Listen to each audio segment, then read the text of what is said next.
오늘 말씀은요, 기도의 특권과 목적에 대해서 말씀을 드리고자 합니다. 우리 계속해서 기도에 대해서 하나하나 또 보고 있어요.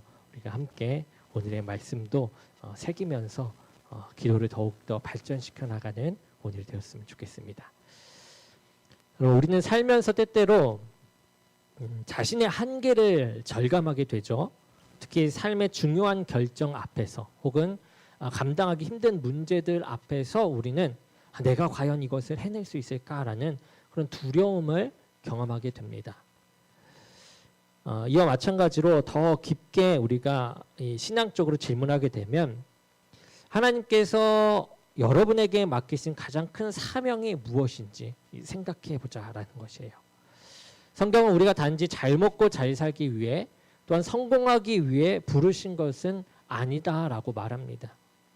예수님께서 하셨던 그 일, 바로 잃어버린 영혼을 찾아 구원하는 일을 우리도 감당하도록 우리를 부르셨다라는 것이죠. 이러한 부르심 앞에 우리가 이런 질문을 합니다. 이런 생각을 해요. 도대체 내가 어떻게 그런 일을 할 수 있단 말인가? 걱정과 불안들이죠. 이것이 우리의 솔직한 반응이에요.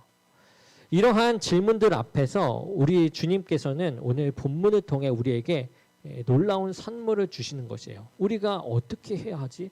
할 수 없는 그런 문제 앞에서 하나님께서 주시는 선물, 그것이 바로 이 기도라는 것입니다. 오늘 우리는 예수님께서 왜 기도라는 특권을 우리에게 주셨는가, 그리고 그 기도가 우리 삶에서 어떤 역할을 감당하게 해야 하는가, 이런 것들을 우리가 함께 살펴보고자 합니다. 오늘 본문은요, 예수님께서 십자가를 지시기 전날 밤 제자들과 나누신 마지막 대화의 일부예요. 당시 상황을 이해하면 너무 좋겠죠. 예수님께서 제자들에게 자신이 곧 이제 떠날 것이다라는 충격적인 그런 말씀을 하세요. 3년 이상을 함께 생활했어요. 그리고 모든 것을 배웠어요. 그런 스승입니다. 또한 이 제자들에게 있어서는 주님은 전부였어요. 그런데 그 주님이 이제 지금 떠나신다라는 것이에요. 제자들의 마음 어떻겠습니까? 근심과 불안이 가득하겠죠. 게다가 이 가룟 유다는요, 이미 예수님을 배신하고 자리를 떠났어요. 베드로도 곧 예수님을 부인할 것이다라는 예언을 들었습니다. 제자들은 더 혼란스럽고 더 두려움 속에 있게 돼요. 자신을 잡아줄 사람까지 사라지는데 우리가 그러한 신앙도 지키지 못한다라는 것이에요. 이런 제자들을 향해서요, 이 예수님께서 14장 1절에 이렇게 말씀하십니다. 너희는 마음에 근심하지 말라. 이렇게 말씀하시면서 위로를 시작하는데요. 더 나아가서 오늘 본문에서는 더 구체적인 위로를 주세요. 왜 근심하지 말라라고 하시는가? 주님이 떠나시는 것이 실은 이 제자들에게 더 유익한 것이다라는 그런 놀라운 말씀이 있는 것이 오늘 본문 말씀인 것이에요.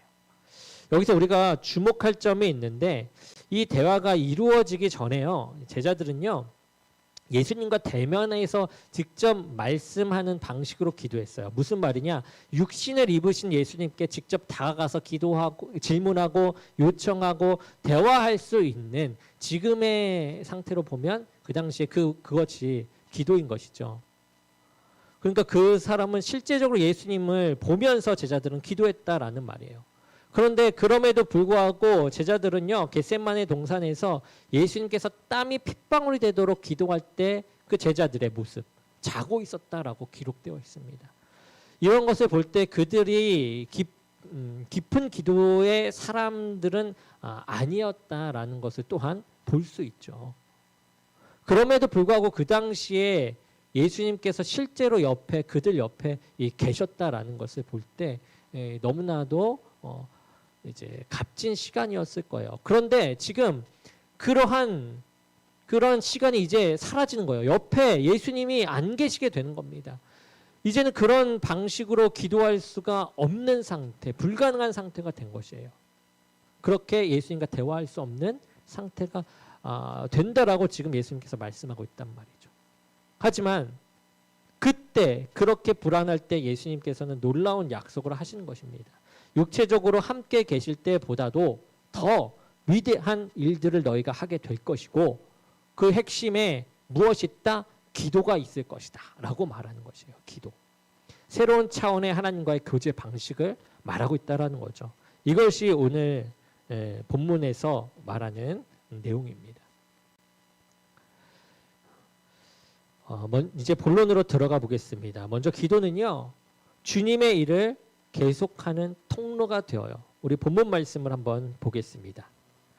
왜 기도가 주님의 일을 계속하는 통로가 되는가? 12절 말씀 함께 읽어보겠습니다. 시작.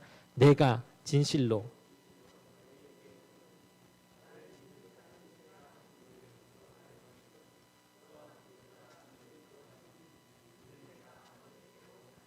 아멘. 여러분 우리가 이 말씀을 읽을 때요, 또 오해할 수 있는 부분이 있어요. 더 큰 일에, 더 큰 일이라는 그런 표현 때문에 우리가 예수님보다 더 위대한 이적을 행하게 될 것이라고 생각하는 그런 교만함입니다. 병든 자를 고치고 죽은 자를 살리고 오병여의 기적 같은 것들을 우리도 행할 수 있다라고 해석하는 그런 거죠. 하지만 예수님께서 말씀하신 내가 하는 일의 본질이 무엇인가요? 내가 하는 일의 본질. 예수님께서 이 땅에 오신 목적이 무엇인가라는 거죠. 무엇인가라는 것을 말하는 거예요. 이 누가복음 19장 10절에 이렇게 말해요. 인자가 온 것은 잃어버린 자를 찾아 구원하려 함이라. 예수님의 이름 자체가 무엇을 의미합니까? 구원자라는 의미이지 않습니까? 이적과 기사는 예수님의 사역에서 중요한 부분이었어요. 그렇지만 그것이 목적은 아니었어요. 그것은 하나님의 나라가 임했다라는 표적이었고요. 더 중요한 것이 무엇이냐? 영혼의 구원이라는 거죠. 영혼의 구원. 우리가 표적과 기사 이것들에 초점을 맞추는 것이 아니라 영혼의 구원에 초점을 맞춰야 된다라는 것입니다. 이 누가복음 10장을 보게 되면 예수님께서 70명의 제자들을 파송할 때요, 그들이 기뻐하면서 돌아와요. 그러면서 얘기합니다. 주여, 주의 이름이면 귀신들도 우리에게 항복하더이다 라고 얘기합니다. 이 말씀을 들어요. 이때 예수님께서 뭐라고 얘기하시냐면요, 귀신들이 너희에게 항복하는 것으로 너희가 기뻐하지 말고 너희 이름이 하늘에 기록된 것으로 기뻐하라 라고 말씀하십니다. 그러니까 눈에 보이는 엄청난 이적보다 눈에 보이지는 않지만 영적인 변화, 즉 이 거듭남, 나의 거듭남에 그리고 그들의 변화에 더 중요함을 두라라는 것이죠. 이것이 이적과 기사보다 큰 일이다라는 것이죠. 그렇다면 예수님께서 말하는 더 큰 일이라고 하는 것, 예수님께서 말씀하신 더 큰 일은 무엇일까? 더 보면은 예수님께서는 이 팔레스타인 지역을 벗어나지 않으셨죠. 하지만 제자들과 교회는요, 전 세계로 나아가 복음을 전하게 될 것이에요. 예루살렘과 온 유대와 사마리아와 땅끝까지 이르러 그리스도의 증인이 된다라고 하셨잖아요. 그것이 이루어집니다. 이것이 바로 더 큰 일이다라는 거죠. 그래서 12절은 제자들과 이후의 교회가 주님이 하신 일, 곧 죄인을 구하는 일을 전 세계적으로 감당하게 될 것이다라는 선교적인 그런 말씀이다라는 거죠. 그런데 이 엄청난 사명을 감당하는 데 있어서요, 핵심적인 수단이 있습니다. 무엇이냐? 오늘 말씀의 주제, 기도입니다. 기도. 기도가 없으면 안 돼요. 13절부터 14절을 함께 볼까요? 13절부터 14절입니다. 시작. 너희가 내 이름으로 무엇을 구하든지 내가 행하리니 이는 아버지로 하여금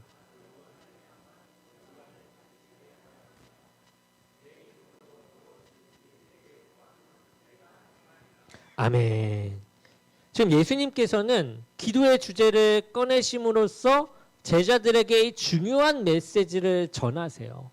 주님께서 육체적으로는 떠나실 것이 실은 유익이다라고 말하는 것이죠. 왜 그러냐? 이제 제자들은요, 기도라는 놀라운 통로를 통해서 주님이 하셨던 일을 계속할 수 있게 되기 때문입니다. 사라진 줄 알았는데 예수님과 계속 대화할 수 있다라는 거죠.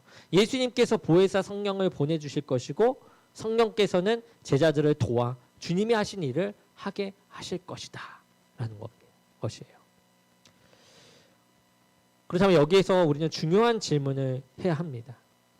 여러분은 기도를 무엇을 위해 사용하고 계십니까? 혹시 기도를 주로 개인적인 필요를 채우는 수단으로만 생각하고 계시진 않나요? 물론 하나님께서는 우리의 일용할 양식에 대한 기도를 들으세요. 우리의 건강, 가정, 직장의 문제들 이것을 다 아뢰는 것 필요합니다. 잘못이 아니에요. 하지만 예수님께서 기도를 주신 가장 근본적인 이유, 그 이유는 우리가 주님의 사역, 곧 잃어버린 영혼을 구하는 일을 계속하도록 하기 위함이다 라는 것이죠. 이 사도행전을 보게 되면 초대교회가요, 이 원리를 정확하게 이해하고요, 기도를 실천합니다. 사도행전 1장에서 제자들은 성령을 기다리며 무엇을 하냐? 마가의 다락방에 모여 기도에 힘씁니다. 그리고 사도행전 6장에서는 7 집사를 세울 때 사도들이 자신들의 우선순위로 삼은 것이 무엇이냐면요, 우리는 기도하는 것과 말씀 사역하는 것을 힘쓰리라 라는 것이었어요. 여러분, 기도는요, 하나님의 구원 사역이 이 땅에서 계속되도록 하는 하늘의 통로입니다. 이것을 기억해야 해요. 우리가 인간의 능력으로 영혼을 구할 수 없어요.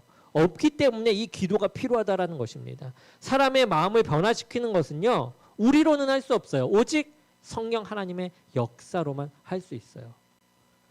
그래서 놀랍게도 하나님께서 우리의 기도를 통해 그 일을 행하신다. 그리고 행하시기로 작정하셨다라고 하면서 지금 말씀하신 것입니다. 여러분, 여러분의 가족 중에 아직 주님을 영접하지 않은 분이 계십니까?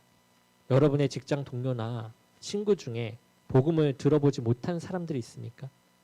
우리는요, 그들을 위해 기도해야만 해요. 그것이 주님께서 기도를 주신 이유입니다. 이 전도지를 나눠주고요, 교회에 초대하는 것 분명 중요한 일이에요. 그렇지만 그보다 우리가 먼저 해야 할 일은요, 그들의 영혼을 위해 무릎 꿇고 기도하는 것이에요. 기도 없는 전도는요, 아무 소용이 없습니다. 우리가 생각해 보죠. 우리가 오늘 이 자리에서 복음을 듣고 주님을 믿게 된 것 우연일까요? 분명히 누군가가 우리를 위해서 기도했어요. 우리의 부모님일 수도 있고요, 우리를 전도한 어떤 분일 수도 있고, 우리가 알지 못하는 어떤 성도일 수도 있습니다. 그 기도가요, 하늘에 상달되었고 하나님께서 그 기도를 들으셨고, 그리고 우리에게 다가오시사 우리의 마음을 여신 것이죠. 이제는요, 우리가 그 역할을 감당할 차례라는 것이에요. 주님께서 하셨던 그 일, 잃어버린 영혼을 찾아 구원하는 그 일을 우리도 기도를 통해 이제 계속해야 합니다. 이것이 기도를 주신 이유예요. 그러므로 이 시간 주님께서 우리들에게 특별히 기도로 섬겨야 할 영혼 한 사람이 있다면 우리의 마음에 더해 주셔서 우리가 기도할 수 있도록 하실 줄로 믿습니다. 아멘. 두 번째, 기도는요, 예수님의 이름으로 드리는 특권이요. 예수님의 이름으로. 이 예수님의 이름으로가 참 중요해요. 자, 예수님께서 13절과 14절에서 내 이름으로라는 표현이 반복되죠. 내 이름으로라는 표현이 반복돼요. 이것은요, 매우 중요한 조건이라는 거예요. 그런데 이 말씀을 또 오해하는 사람들이 있어요. 어떤 사람들은 기도 끝에 예수님의 이름으로 기도합니다라는 말을 붙이게 되면 무엇이든지 다 이루어질 것이다, 다 들어주실 것이다 라고 생각을 해요. 마치 예수님의 이름에 주문을 외우는 것 같은 마술적 힘이 있다라고 믿는 것이죠. 원하는 것이 있으면 무엇이든 구하고 마지막에 예수님의 이름으로라고 덧붙이면 하나님께서 들어주셔야 한다라고 생각하는 것입니다. 하지만 이것은 성경이 말하는 그 기도가 아니에요. 예수님의 이름으로 기도한다라는 것이 무엇인가? 우리는 생각해 봐야 한다라는 거죠. 먼저 이것은 예수님 그리스도를 믿는 자들만이 기도할 수 있다라는 뜻이 돼요. 예수님을 믿는 자들만이 기도할 수 있다라는 뜻. 12절을 다시 보게 되면요, 나를 믿는 자라고 말씀하셨어요. 그러니까 기도는 하나님의 자녀에게 주어진 특권이라는 말입니다. 하나님의 자녀에게. 그러니까 제대로 된 기도를 그냥 비나이다 하는 그런 기도 말고요, 제대로 된 기도는 하나님을 믿는 자들 안에서 나오게 되어요. 그래서 거듭나지 않는 사람은 진정한 의미에서 기도를 할 수 없게 됩니다. 여기서 문맥이 중요한데요. 지금 주님은 가룟 유다가 나간 뒤에 참된 주님의 사람들만 놓고 말씀하고 있어요. 이들은 다 하나님께로부터 난 자들, 거듭난 자들입니다. 주님을 믿는 자들만 지금 주님이 하신 일을 한다라는 거죠. 여기서 주님의 일이라는 그 주제는 기도의 주제가 되면서 이어져요. 그러니까 기도는 오직 믿는 하나님의 자녀들에게만 주어진 특권이고 약속이다라는 것이죠. 이 고대 사회에서 누군가의 이름으로 무엇을 한다라는 것은요, 그 사람의 권위를 위임받았다라는 의미입니다. 그러니까 예를 들어서 왕의 이름으로 조서를 발표한다라는 것은 그가 왕의 대리인이다라는 뜻이죠. 마찬가지로 예수님의 이름으로 기도한다라는 것은 우리가 예수님의 대리인으로서 예수님과 관계를 맺는 자로서 기도한다라는 그런 의미입니다. 주님은 제자들을 알고 계셨고 그들에게 당신의 일을 위임하셨어요. 이 근거 위에 그들이 주님의 이름으로 기도하면 주님께서 그것을 행하시겠다라는 것입니다. 더 나아가 이 예수님의 이름으로 기도한다라는 것은요, 예수님의 인격과 공로에 근거하여 기도한다라는 뜻이에요. 여러분, 이것이 놀라운 진리예요. 예수님의 인격과 공로에 근거하여 기도한다. 그러니까 우리는요, 어떻습니까? 자격이 있습니까? 자격이 없는 죄인들이잖아요. 우리의 의는 더러운 옷과 같습니다. 우리가 우리 자신의 이름으로 우리 자신의 공로로는 감히 거룩하신 하나님 앞에 나아갈 수가 없어요. 하지만 예수 그리스도께서 십자가에서 우리의 모든 죄를 담당하시고 그의 의를 우리에게 입혀주셨지 않습니까? 그래서 우리가 기도할 때요, 예수님의 이름으로 기도하는 것이에요. 그래서 신자는 예수 그리스도와 연합한 자라는 겁니다. 연합한 자. 신자 안에 그리스도가 계시고 그리스도 안에 신자가 있다라는 것이죠. 그래서 신자가 드리는 기도는 마치 예수님께서 성부 하나님께 구하는 것과 같은 효과를 가지게 되어요. 이것이 얼마나 엄청난 일입니까? 그러니까 무슨 말이에요? 내 안에 그리스도께서 계신 것이니 그리스도의 인격이 우리들에게 임하여 그 인격에 근거하여 기도하게 된다. 즉 기도는 그리스도의 인격에 근거한 것이다 라는 것입니다. 히브리서 4장 16절에 이렇게 말해요. 우리 함께 보겠습니다. 히브리서 4장 16절입니다. 시작. 그러므로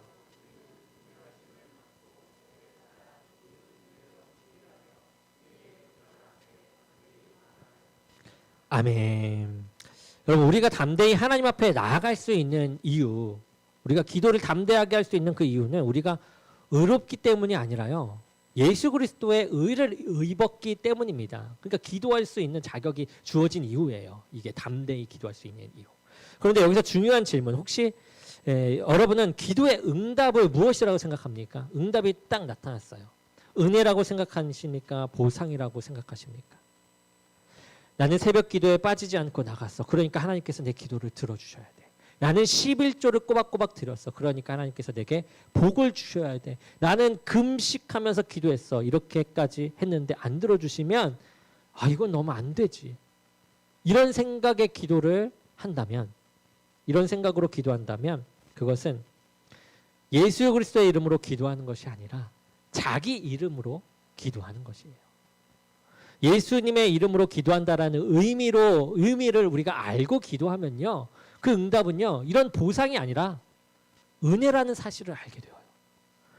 내가 목사고 선교사고 장로고 교회 봉사를 많이 하니까, 심지어 내가 기도하는 은사를 받은 사람이니까 하나님께서 들으셔야 한다라고 생각한다면 그것은 기도의 응답을 은혜가 아닌 보상으로 여기는 태도라는 것이죠. 여러분, 이것은 잘못된 기도예요. 기도의 응답은 결코 우리의 행위에 대한 보상이 아니라 전적인 하나님의 은혜입니다. 우리가 아무리 열심히 기도해도요, 아무리 오래 금식해도 그것이 하나님께서 우리의 기도를 들으셔야 할 의무를 만들어내는 것은 아니에요. 그래서 우리가 바리새인의 기도를 기억해야만 합니다. 누가복음 18장에서요, 바리새인은 성전에 서서 이렇게 기도했어요. 하나님이여, 나는 다른 사람들, 곧 토색, 불이 간음을 하는 자들과 같이 아니하고 이 세리와 같이 아니함을 감사하나이다. 나는 1회에 2번씩 금식하고 또 소득의 11조를 드렸나이다. 여러분 이렇게 기도했어요. 여러분 이것은 자기의 의를 세우는 기도이지 않습니까? 즉 자기 이름으로 기도하는 기도였어요. 반면 세리는요 멀리 서서 감히 눈을 들어 하늘을 쳐다보지 못하고 가슴을 치며 기도합니다. 하나님이여 불쌍히 여기소서 나는 죄인으로소이다. 은혜를 구하는 기도죠. 하나님께서 이 사람이 의롭다 하심을 받았다라고 말씀하세요. 여러분 우리의 기도가 응답받은 것은요 우리가 훌륭해서가 아니라는 겁니다. 우리가 많이 기도해서가 아니에요. 오직 예수 그리스도의 의와 공로 때문입니다. 예수님께서 우리의 중보자가 되어주시기 때문에 그래요. 기도로 받은 모든 것은 은혜입니다. 우리는 하나님께 나아가 기도할 어떤 근거나 자격도 없어요. 오직 예수 그리스도 안에서 그리스도로 말미암아 하나님께 나아가 기도할 수 있는 은혜로운 자격을 예수 그리스도로부터 얻게 된 것이죠. 그래서 우리는 감사하며 그 자격 가운데 은혜를 구하며 그 특권을 누리는 겁니다. 그러면 이것을 우리가 깨닫잖아요. 그러면 우리의 기도가요 겸손해져요. 교만이 사라집니다. 하나님, 제가 무슨 자격으로 이렇게 담대하게 주님 앞에 나와 간구합니까? 저는 아무 자격이 없습니다. 하지만 예수 그리스도의 이름으로 그분의 보혈의 공로를 의지하여 내가 이렇게 기도를 드립니다. 여러분 이것이 진정한 의미에서 예수님의 이름으로 기도드리는 기도예요. 예수님의 이름으로 드리는 기도입니다. 그리고 이것을 우리가 깨닫잖아요. 그러면 우리의 기도의 응답에 대해서도요 태도가 달라져요. 응답이 있을 때 우리는 교만하지 않게 됩니다. 내가 열심히 기도했으니까 하는 생각이 아니라 이 모든 것이 은혜입니다 라는 고백이 흘러나와요. 그리고 응답이 우리가 원하는 방식으로 오지 않을 때가 있어요. 그때도 우리는 원망하지 않습니다. 하나님께서는 우리보다 훨씬 더 지혜로운 분이시며 우리에게 가장 좋은 것을 가장 좋은 때에 주시는 분이심을 너무나도 우리가 잘 알고 믿기 때문에 그런 것이죠. 예수님을 알면 우리가 이것을 깨달으면 그렇게 됩니다.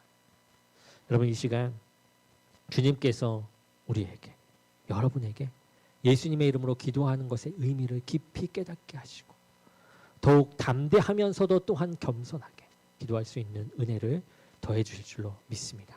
아멘. 세 번째, 기도는 주님을 사랑하는 자의 삶의 방식이에요. 주님을 사랑하는 자의 삶의 방식. 우리 15절 함께 읽어보겠습니다. 시작. 우리 한 번 더 읽어볼까요? 시작. 너희가 아멘. 여러분 얼핏 보면요 이 구절이요 기도와 무슨 관계가 있나라고 의아해할 수가 있어요. 하지만 이것은 기도에 대한 가르침을 완성시키는 매우 중요한 말씀입니다. 우리 13절 14절에서 무엇을 구하든지 무엇이든지 내게 구하면 이라라고 하시잖아요.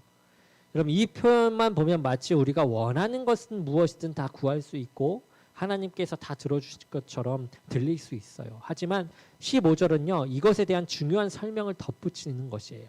진정으로 기도하는 사람은 누구인가? 12절에서는 나를 믿는 자라고 했고요. 그리고 15절에서는 나를 사랑하는 자라고 이야기합니다. 사랑과 순종은 분리할 수가 없어요. 진정으로 누군가를 사랑하게 되면요 우리는 그 사람의 뜻을 이루어주고 싶어 합니다. 그 사람이 기뻐하는 것을 보고 그 사람이 기뻐하는 것을 보고 싶어 해요. 그 사람의 소원이 우리의 소원이 된다라는 거죠. 마찬가지로 예수님을 진정으로 사랑하는 사람은 예수님의 계명을 지키기를 원한다라는 겁니다. 예수님께서 하셨던 그 일, 잃어버린 영혼을 구하는 그 일을 하기를 내 스스로가 원하게 돼요. 예수님의 마음이 그의 마음, 우리의 마음이 되는 것입니다. 아멘. 주님께서는 제자들을 끝까지 사랑하셨다라고 했어요. 그런데 여기 11명의 제자들도 주님을 사랑했습니다. 주님께서는 그 사랑이 주님의 계명을 지키는 순종으로 드러날 것이다라고 말씀합니다. 사랑은 사랑하는 대상의 뜻을 이루어주고 그 사랑의 기쁨을 성취하고 싶어 해요. 주님이 하신 일, 죄인들의 구원을 이루고 싶어 하는 그 일 말이죠. 그러므로 예수님을 사랑하는 자가 예수님의 이름으로 기도할 때 그는 자기 정욕을 채우기 위해 기도하지 않아요. 예수님을 사랑하니까요. 주님의 뜻이 이루어지기를 기도합니다. 하나님의 나라가 확장되기를 기도해요. 영원히 구원받기를 기도합니다. 여기에 무엇이든지의 의미가 들어가 있는 거예요. 무엇이든지가 주님의 뜻 가운데 주님의 이름으로 주님의 마음으로 무엇이든지 라는 거죠. 그런데요, 또 여기에서 우리가 반대로 이 야고보서 4장 3절의 말씀도 보면 좋을 것 같아요. 야고보서 4장 3절의 말씀 함께 읽어보죠. 시작.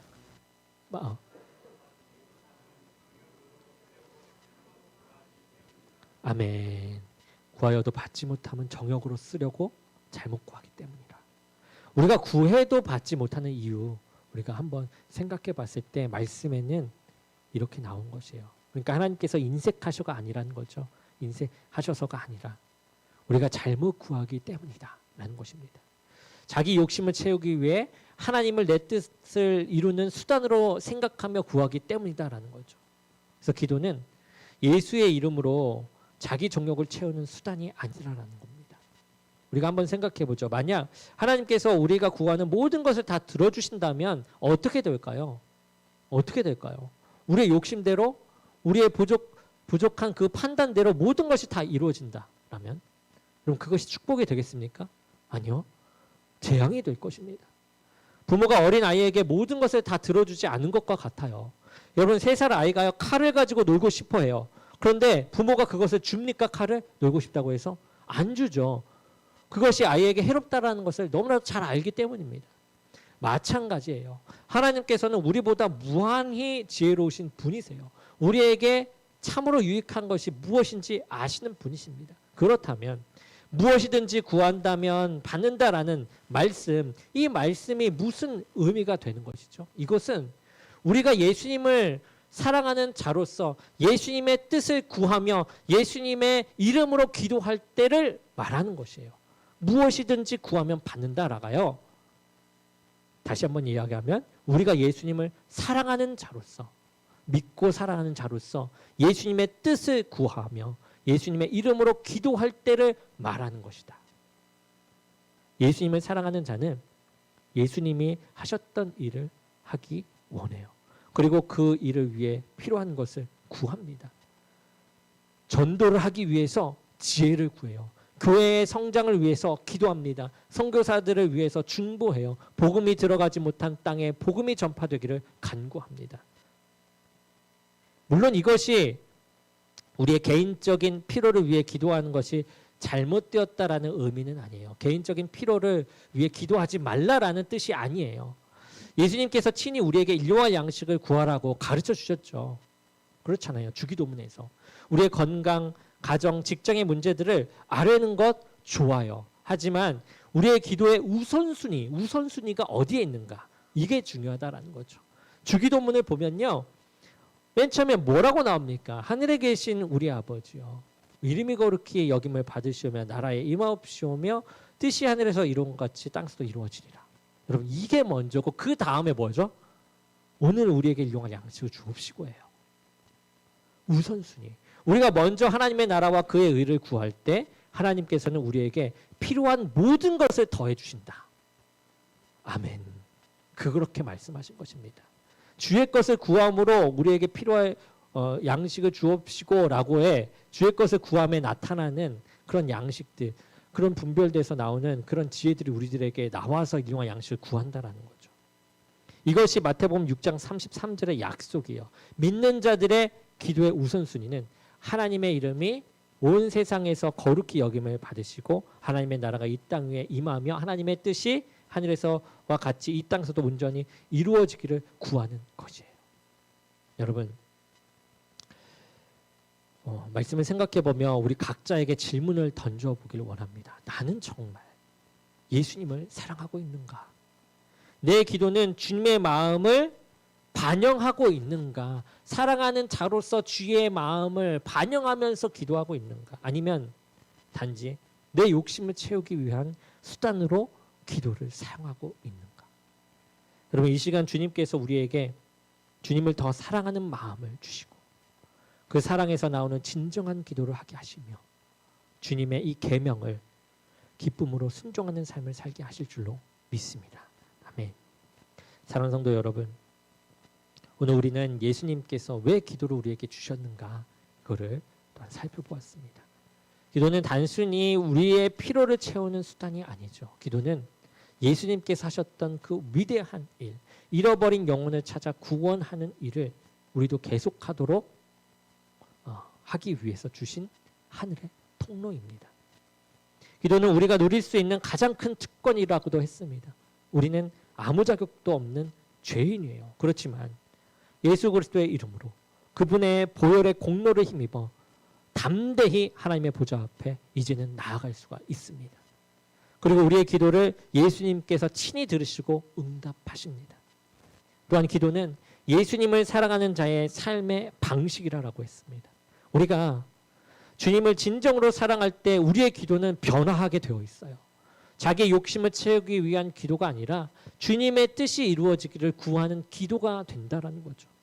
하나님 나라가 확장되기를 간구하는 기도가 되어지는 것입니다. 청교도 토마스 굿웬의 말을 함께 나누고자 합니다. 이분은 이렇게 말했습니다. 여러분이 생애 동안에는 응답되지 않는 기도가 있을 수 있어요. 하지만 이 모든 기도들은 사라지지 않고 반드시 응답될 것입니다. 왜냐하면 하나님은 영원하신 하나님이시며 그리스도의 의는 영원한 의이기 때문입니다. 이와 같이 핍박자들을 위한 스데반의 기도는 스데반이 죽고 나서 사울에게 응답되었습니다. 여러분, 기도는 결코 헛되지 않아요. 하나님께서는 우리의 모든 기도를 기억하십니다. 어제 우리 다니엘 기도할 때도 그 아나운서 분이 이런 이야기를 했잖아요. 기도에 응답이 되는 것. 그것처럼 주님께서는 반드시 우리의 기도를 기억하시고 응답하십니다. 그분의 때에 그분의 방법으로 반드시 응답하십니다. 또 한 분의 이야기를, 한 분의 말도 같이 나누고자 합니다. 이언 머레이라는 분인데 이분은 이렇게 말합니다. 교회의 보배는 성도들의 능력이 아니라 성도들의 기도입니다. 성도들의 기도는 많은 세월 동안 모여지고 하나님께서는 그 기도를 지금 응답하고 계십니다. 아멘. 여러분, 우리 함께 기도하는 교회가 됩시다. 아멘. 예수님께서 하셨던 그 일을 기도로 계속하는 성도들이 되고요. 또 예수님의 이름으로 담대히 그러나 겸손히 기도하는 그리스도인들이 됩시다. 주님을 사랑함으로 주님의 계명을 기쁨으로 순종하며 주님의 마음을 품고 영혼권을 위해 간절히 기도하는 교회, 그러한 교회를 우리가 만들어 가기를 원합니다. 그래서 이 시간 우리 모두가 기도의 특권을 새롭게 깨닫고요, 기도의 목적을 분명히 알며 날마다 기도로 주님의 일을 감당하기 위해 살아가는 저와 여러분이 되기를 주님의 이름으로 간절히 축원합니다.